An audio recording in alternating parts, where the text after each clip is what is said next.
its ministers and officials who performed this wonderful achievement, that this will be followed and imitated by other progressive governments in India too. With many thanks, I again thank you, all of you, for hearing all delegates and including me. Thank you. Thank you very much, sir. Shri M.M. Lawrence, the General Secretary of the CITU State Committee, Kerala, has been with us here for the past 2 days, taking a keen interest in the technical sessions. May I request him to deliver the special address.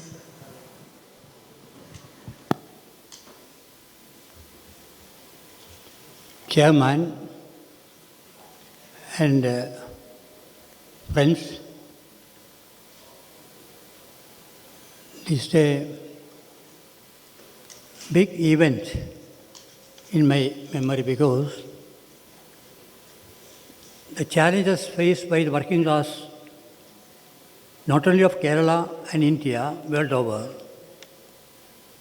more or less the same. In such a situation, especially after the recession took place in America, spread over all over the world, Kerala government was able to take this challenge with the support of the working class of Kerala. And solidarity not developed as we envisaged, but that also have taken place in a big way all over India, especially from the left-led trade union movement. So the state government of Kerala, LDF government, led by LDF, has taken a big challenge to implement an alternate policy other than the policy which is pursued by the government of India, especially the second UPA government, which is pro-monopolies as well as international monopoly houses, and controlled by them the governments of America as well as other developed countries. In such a background, the LDF government was able to implement this alternate policy, which is pro-working class. Certainly, those policies which are pro-working class is pro-people also. We cannot see the working class interest in isolation of the interest, the majority of people of India or world over.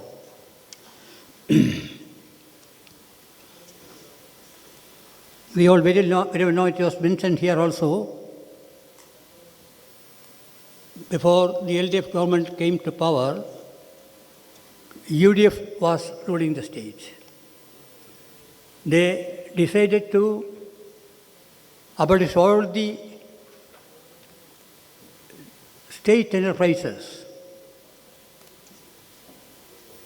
and working class of Kerala, irrespective of political difference in the leadership, came together unitedly and resisted the movement of that government, and we won that attempt, the first phase. So they were not able to demolish all those public sector industries. When the LDF government came to power, certainly we are proud of that, especially trade union movement. It is the product of the untired work of the working class of Kerala also. This LDF government implemented the policies that they put forward for the interest of the people. It is sustained also till today. But we cannot make sure it will sustain all the period. That doubt was raised by some delegates here earlier. if a change in the government will come, what will happen? Only the people can resist that. If the people are conscious about their interest, if they come forward to defend the public sector, the gains they have gained,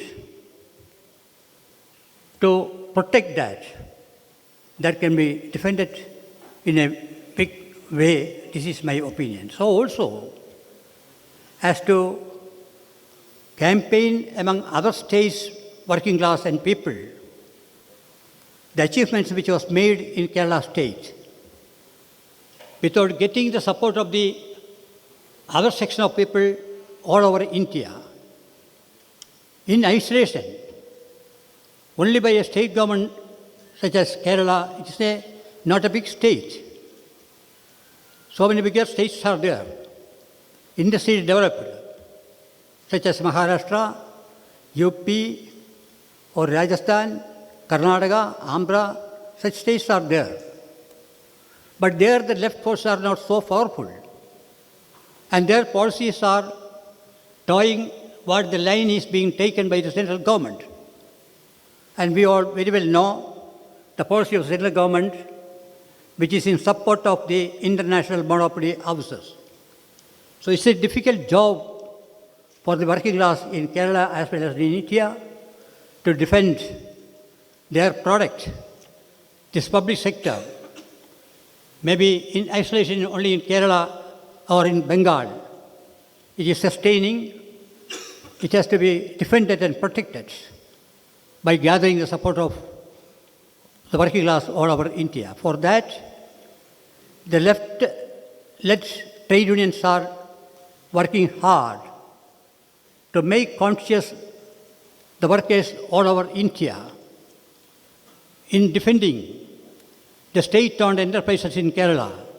It is for their interest also. Perhaps it may not be helpful for them at present in their conscience, but in the long run, it has to be defended for their interest also. This has to be conveyed to them to convince them and gather the support there also.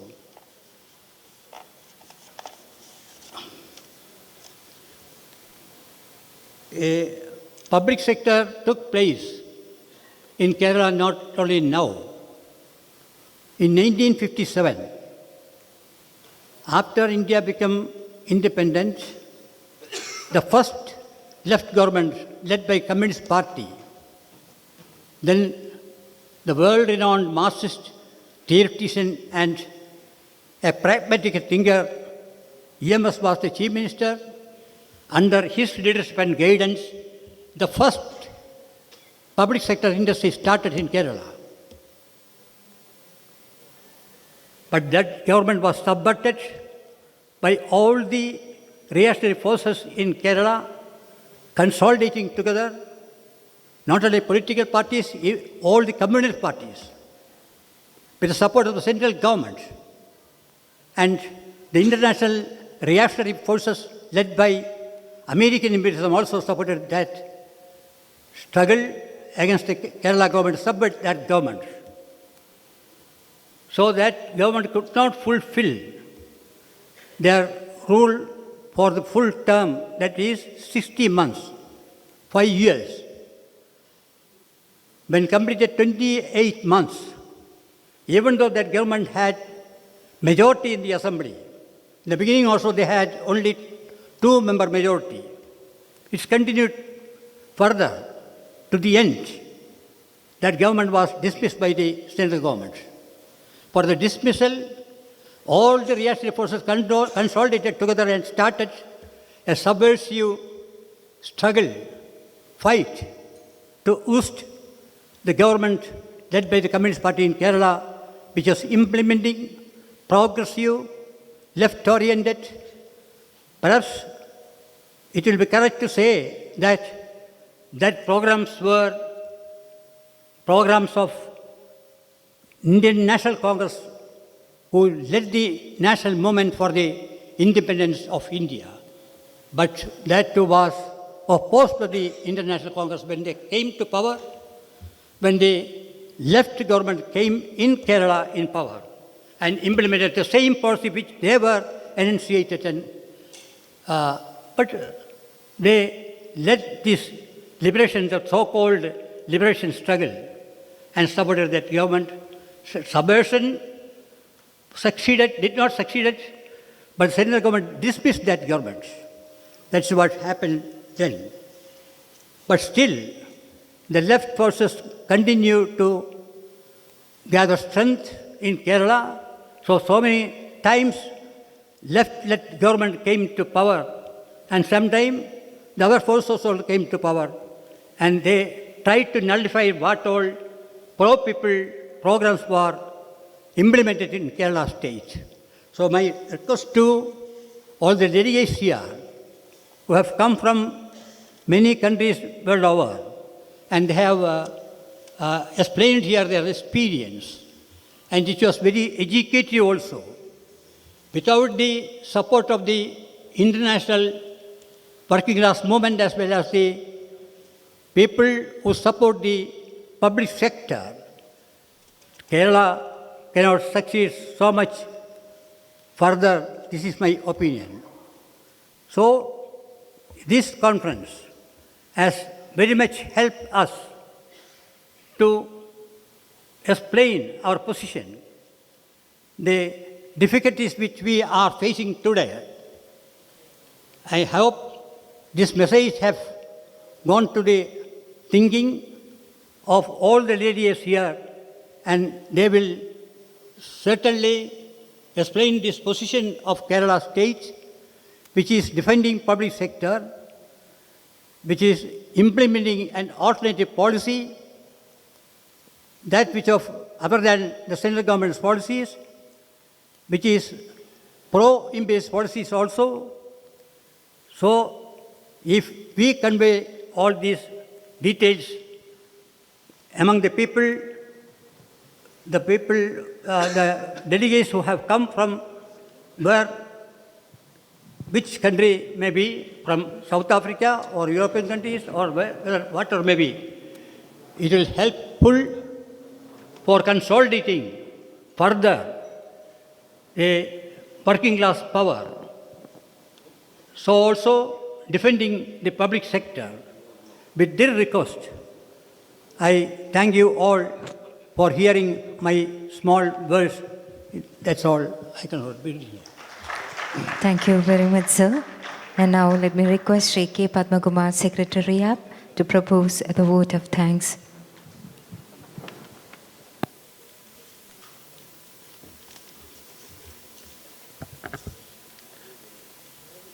Honorable President, Mr. Elamaram Karim, the Minister for Industries and Commerce, a Chief Guest, Dr. T.M. Thomas Isaac, Honorable Minister for Finance, Mr. M.M. Lawrence, the State Secretary of the General Secretary of the CITU, Mr. Sugomal Sen, Dr. Gopakumar, Mr. T. Balakrishnan, Additional Chief Secretary Industries, Chairman RIAB, the delegates from both India and abroad, delegates and friends. I would take just a minute before moving on to my duties. I have been working with the Industries Department for some time. The direct impact that I see today when compared to a phenomena 10 years back is that many friends who have assembled here and who are not present here but still working in the companies, they used to tell me whether there are good opportunities outside the public sector. But now we see a situation where there are excellent responses when we advertise for positions in public sector. So the public sector in Kerala is becoming competitive. Now similarly, we had a very tough time dealing with banks, provident fund agencies because of huge default. But now they have started to work with us to build the public sector. So tremendous goodwill has been brought about by this excellent performance by many of the companies who are represented here by its managing directors, the performance of the company boards, senior management, and up to the worker level. Now, we at Rehab are extremely motivated by the confidence that has been reposed on us by the honorable ministers, and assured that we would continue to work hard for strengthening the state-owned enterprises. Now, with your permission, I would move on to my duties. Let me thank the president of this meeting, Mr. Elamaram Karim, our Honorable Minister for Industries and Commerce, for being the guiding spirit behind this revival of state-owned enterprises. I thank you, sir, for all support. Dr. T.M. Thomas Isaac, Honorable Minister for Finance, has been very keen in looking at, first of all, recognizing the importance of public sector, working for the public sector, and supporting us through budgetary allocations, not for cash loss funding. He has been very clear in stating that the money from the exchequer has to go in for development of enterprises, perhaps as a matching contribution to the surplus made by the companies. Now, over a period of time, we have seen that the performers do not get anything from the government. Now, if at all they come with proposals, they are asked to invest from their own surpluses, and loss-making units are given money from the exchequer. But now the situation has changed. It has been very clear that there will be incentive only for performance and not for non-performance. Now, we have reciprocated. After receiving a budgetary allocation of 55 crores this year, we would give back a dividend of 30 crores. And I hope that the finance minister will be more magnanimous during the years to come in supporting us.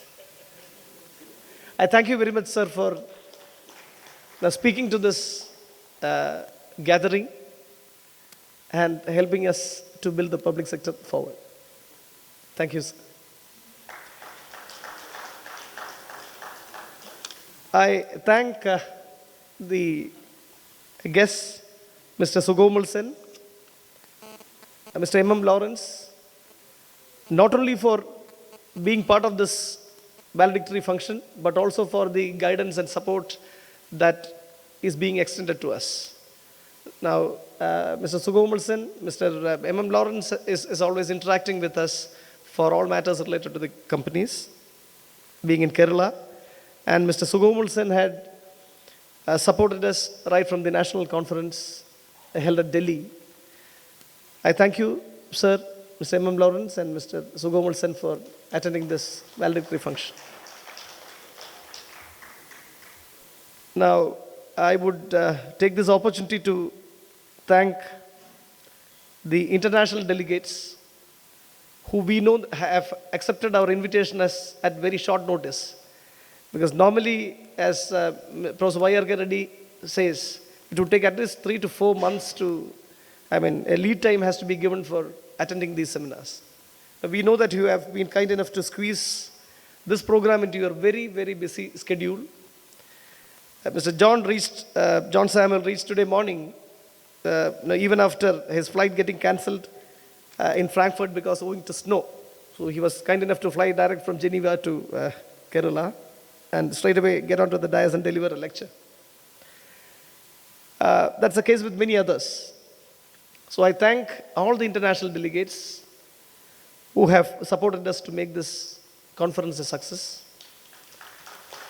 I take this opportunity to thank all the national delegates who are having international assignments, because there are a lot of people who have been here who were very much committed on other assignments.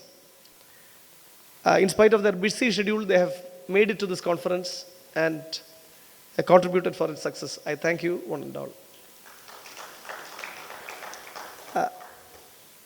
Mr. T. Balakrishnan, Additional Chief Secretary, Industries and Commerce, has been very quick in giving the clearances for this project, giving a lot of ideas on how it should be structured. An officer who is approachable at any time to discuss matters related to public sector and also on industry. He has contributed extensively for development of both public and private enterprises in Kerala. In fact, the facility that we have was a public sector unit earlier of the Government of India.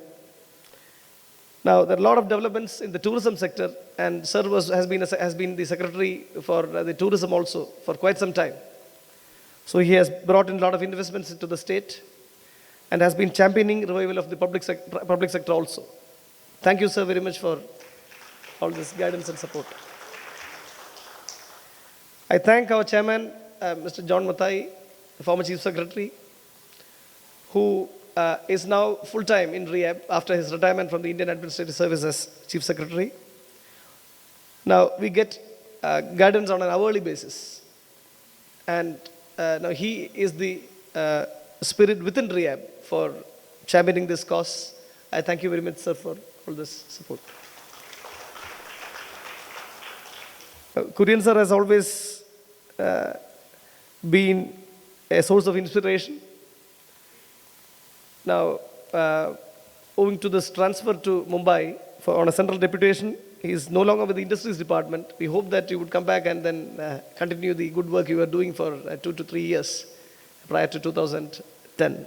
Thank you very much for attending this conference.